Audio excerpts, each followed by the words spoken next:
So now we're going to be talking about meiosis or meiosis. I've heard them pronounce both the same way, which is going to reduce the number of chromosomes. So remember mitosis. Mitosis went 2N to 2N. Well, meiosis is going to go from 2N to N. So we're going to half the number of chromosomes. And this normally occurs in sexually reproducing organisms. So humans is one organism where this occurs because we are sexually reproducing organisms. And it provides the offspring with a different combination of traits. So this is why we are genetically different, is because of the process of meiosis. So it begins with one diploid cell, and we're going to split twice, okay? So with mitosis, we started with 2N, but we only split once. Meiosis ends with 4 haploid cell. Remember, haploid, we're going to think half. And it involves pairs of chromosomes called homologs that are inherited from each parent. So the prefix homo means same. So you are going to inherit chromosome. So let's say that you have, this is chromosome 17. Okay, so these are homologs. One came from mom, one came from dad, but they're both chromosome number 17. So they code for the same genes. Homologs, same. Now, meiosis, like I said, it is 2 divisions. So we are going to have meiosis 1 and meiosis 2. Well, in meiosis 1, our homologs are going to line up side by side, which is called the synapsis. Okay, so they're going to line up side by side. This is called the synapse.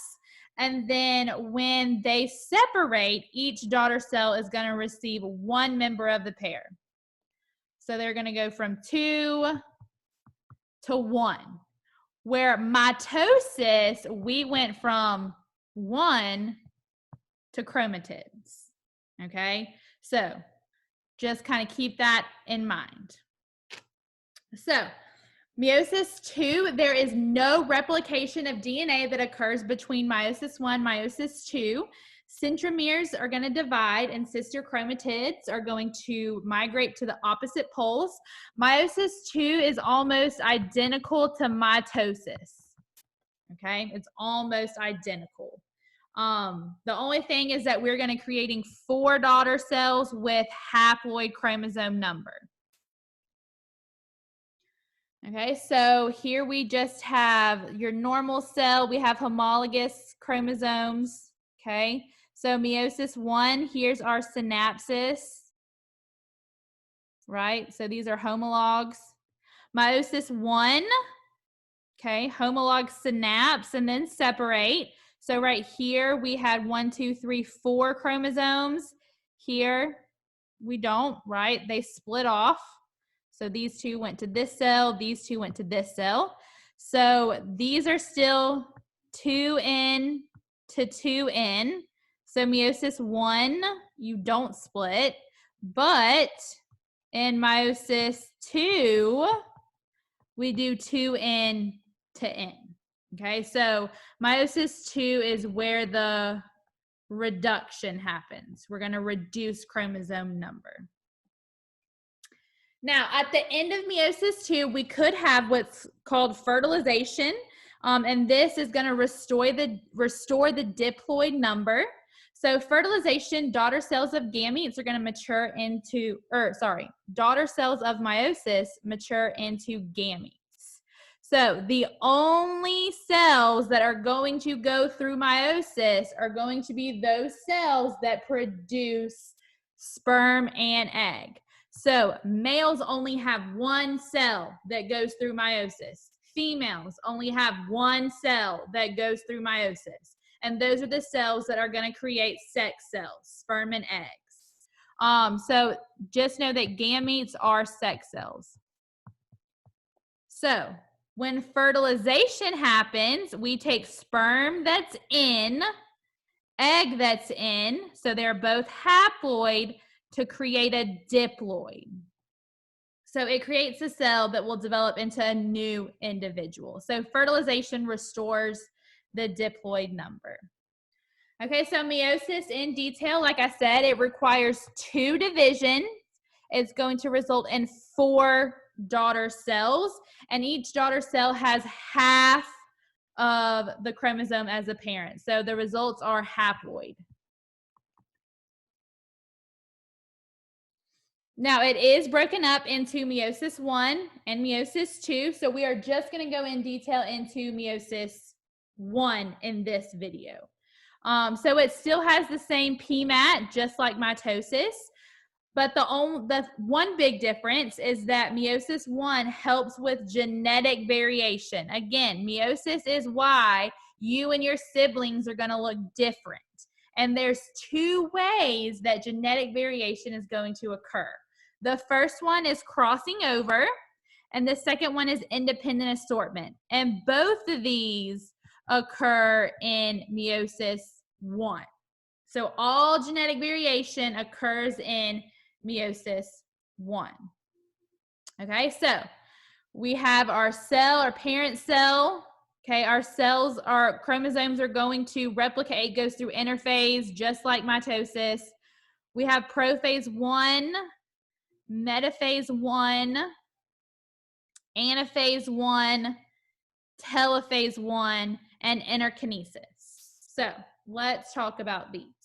So in prophase 1, synapsis occurs. So that means our homologs are going to line up side by side. And when they do that, we have what's called crossing over occur. So let's go back to our homologs that we said were chromosome 17. So 1 from mom, 1 from dad. So when they line up together is in prophase 1. And what happens is you're going to have part of one chromosome trade places with another. And that is crossing over. Little bits of chromosomes trade places, and this creates genetic variation. Okay, so here we have synapsis. Let's say this is from your dad, this is from your mom. Crossing over occurs. You exchange genetic material. Okay, and you get new chromosomes. And this is why we have genetic variation, crossing over. So metaphase 1, our homologs are going to line up in the middle. Okay, so they all line up in the middle, right? That's metaphase. And in metaphase 1, we have what's called independent assortment. So this means that the chromosomes are going to line up randomly. Okay, so not all of dad's chromosomes are going to be on one side and mom's chromosomes are going to be on another side. They are independent of one another. So again, we get genetic variation through independent assortment and crossing over. Crossing over occurs in prophase 1. Independent assortment occurs in metaphase 1. This is the only time we're going to have cases where we have genetic variation. Okay. Now, homologs are going to align at the metaphase plate, like we said. Independent assortment is going to occur, and they're going to separate in anaphase 1. Remember, metaphase, we said, remember middle, anaphase apart, just like mitosis. They line up in the middle, they pull apart. So independent assortment, it generates cells with different combinations of maternal and paternal chromosomes. This is why you and your siblings look different.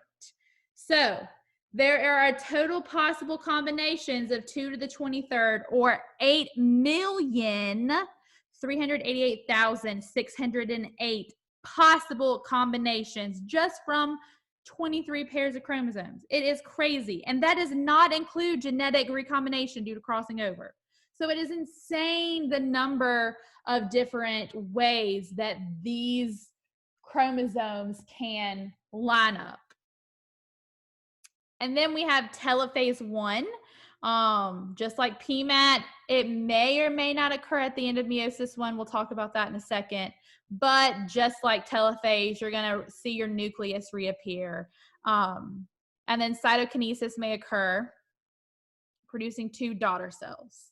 Okay, so anaphase are pulling apart, and then we have telophase.